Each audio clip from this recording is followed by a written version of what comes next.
J'ai collaboré avec Pierre Bonte pendant longtemps à ses émissions et nous avons créé en 1995 avec l'ami Pierre l'association pour la sauvegarde du commerce ancien, du colportage et des fours anciens et des fours à pain.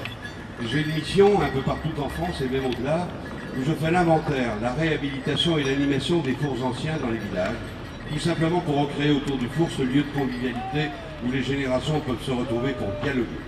Je répare, je construis, je suis allé construire en février dernier à Santa Lucia, entre Ajaccio et Porto-Vecchio, une réplique d'un four banal du 18e qu'on réutilise maintenant pour de grandes fêtes de village.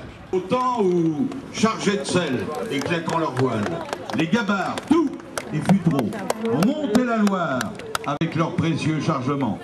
Précieux parce que même si du côté de Basse-sur-Mer et de Guérande, dans les marais, on ramassait le sel à tour de bras, avec les contrôles et taxes que vous imposait la gabelle, on n'en mettait pas plus de 2 ou 3 bras à chaque repas. 2 siècles après, je me suis dit qu'il fallait refaire le voyage, y mêler par les chemins de halage toute l'histoire du colportage. Les gars de Guérande ayant dit en avant, c'est pour les bateaux qu'il fallait trouver l'arrangement. Et le Zafi, qui un jour rencontre entre le colporteur et le marinier, oh pas n'importe quel, un gars quand on a commencé à lui parler de la Loire, qu'on a plus envie de quitter. Une grande goule, débordant de verre quelquefois, avec aussi large que lui, un cœur grand comme ça. C'est sur son bateau que l'accord fut conclu.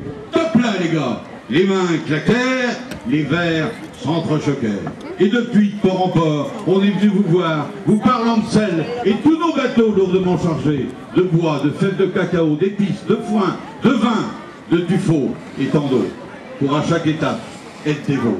Fouillez dans nos mémoires, pour se raconter des histoires, est ensemble au bord de l'eau, au bord de notre Loire. Avant de vous quitter, riche de votre rencontre, dansez, chantez à tue-tête, main dans la main, faire la fête. Mais quand, au petit matin, la brume enveloppera la vallée, que les feuilles des saules commenceront à trembler, que le clapotis de l'eau vous arrivera aux oreilles, on vous saluera en hissant la grand voile. Les futreaux chargés, tous nos sacs de toile, de ce beau sel de Guérande, bien pur, bien blanc, qui est né l'enfantement de l'eau, du soleil et du vent, et qu'on appelle cristaux de lumière, cristaux de vie, ou fleurs de sel.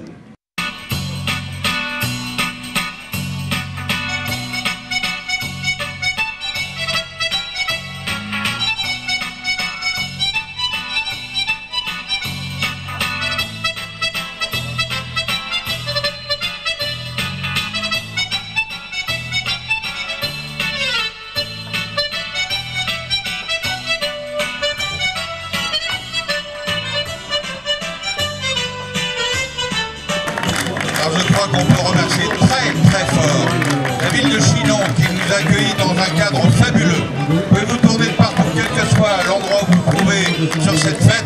Le cadre est prestigieux et puis les cendres nous enveloppent tout simplement.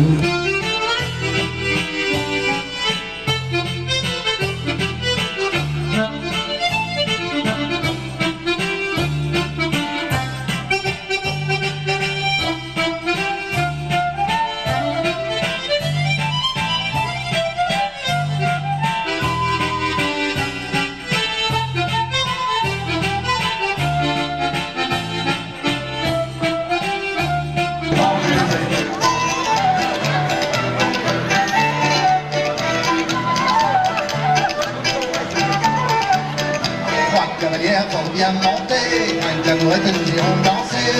Cavalière fort bien montée, avec l'amourette nous irons danser.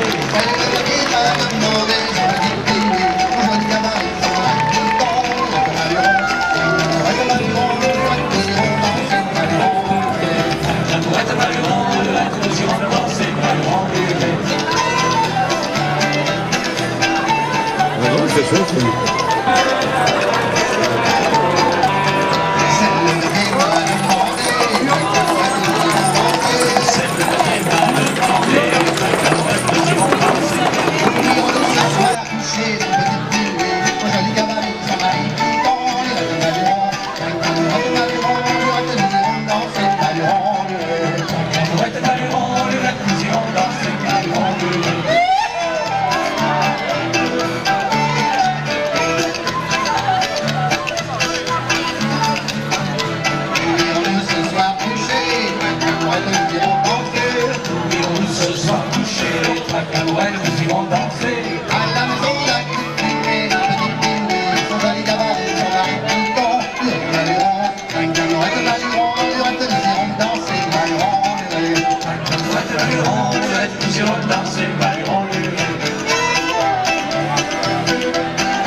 tout à fait. Il y a un ancrage ou un amarrage qui se fait là. C'est un amarrage. L'ancrage est avec l'ancre.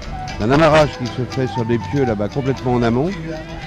C'est un grand cordage qui fait bon, disons 150-200 mètres, qui est guidé sur le nez du bateau et qui est accroché au guindas, ce grand moulinet sur lequel tout à l'heure on a vu s'arc-bouter. Bon, s'arc-bouter encore 6 hommes, qui fait 12 bras pour actionner le guindas, enrouler la corde et faire progresser le bateau. Mais là, comme on le voit, il y a une force énorme du courant.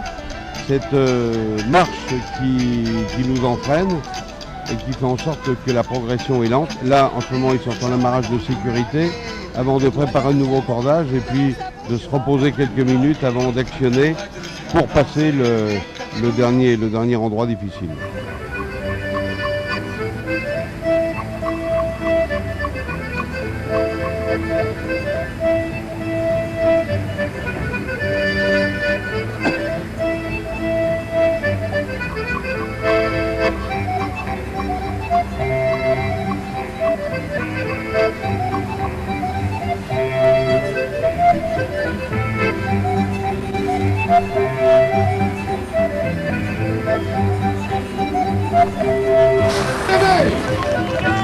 Le colporteur,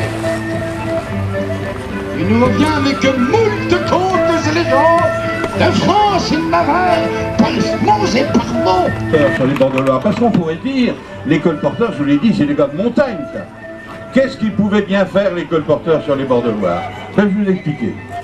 Parce que la hotte que j'ai sur le dos, les amis, regardez-la bien, c'est une hotte historique. Elle date de 1860, j'ai bien dit 1860, et je vais vous raconter son histoire et son périple. C'est Joseph Frappron, un colporteur qui est parti des Vosges dans ces années-là, 1860, qui a traversé, comme je vous l'ai dit, les Vosges, le Jura, les Alpes, le Massif central, qui a dû prendre des bateaux pour s'enfoncer plus en avant dans l'ouest de la France. Et il s'est arrêté pas très loin d'ici, à Noailles-sur-Layon, petite commune au-delà de Douai-la-Fontaine. Et qu'a-t-il trouvé vers 1860 à Noailles-sur-Layon? Tout simplement une jeune femme avec qui il s'est marié. Il n'est jamais retourné dans les Vosges. Et moi j'ai eu le privilège de retrouver il y a 18 ans, dans le grenier d'une ferme, la hotte vide, mais avec toute son histoire, parce que c'était les descendants de Joseph Frappron qui habitaient encore là.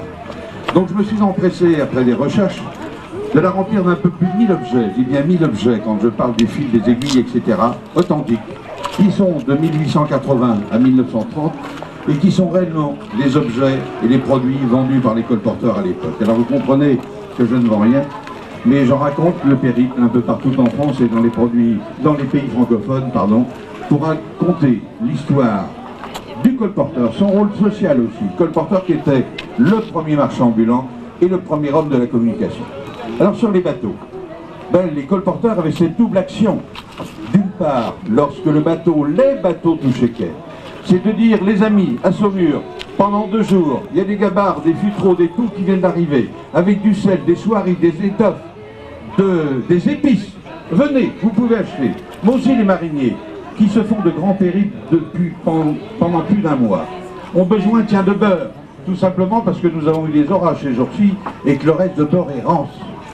Tiens, s'il y a un routeux dans la commune, il y a un marinier qui s'est fait une foulure. Tiens, ils vont rester là 2 jours, je sais qu'ils ont des vêtements à laver, à raccommoder, à repasser. S'il y a des femmes, des filles là, qui veulent leur rendre service, voilà. Donc voilà toute cette complicité qu'il y avait entre le colporteur et les mariniers. Alors bien sûr, les mariniers ne faisaient pas payer le voyage au colporteur, mais en contrepartie, ils lui demandaient tout simplement de lever les voiles, d'aider à décharger. Vous voyez, ces actions toutes simples qui se passent sur les bateaux, qui sont quelquefois difficiles quand on a à passer les ponts. Puis bien sûr, l'autre action du colporteur en touchant quai, c'était aussi de s'enfoncer dans les villes et dans les villages pour aller vendre la marchandise. Voilà le vrai travail du colporteur sur les bords de Loire.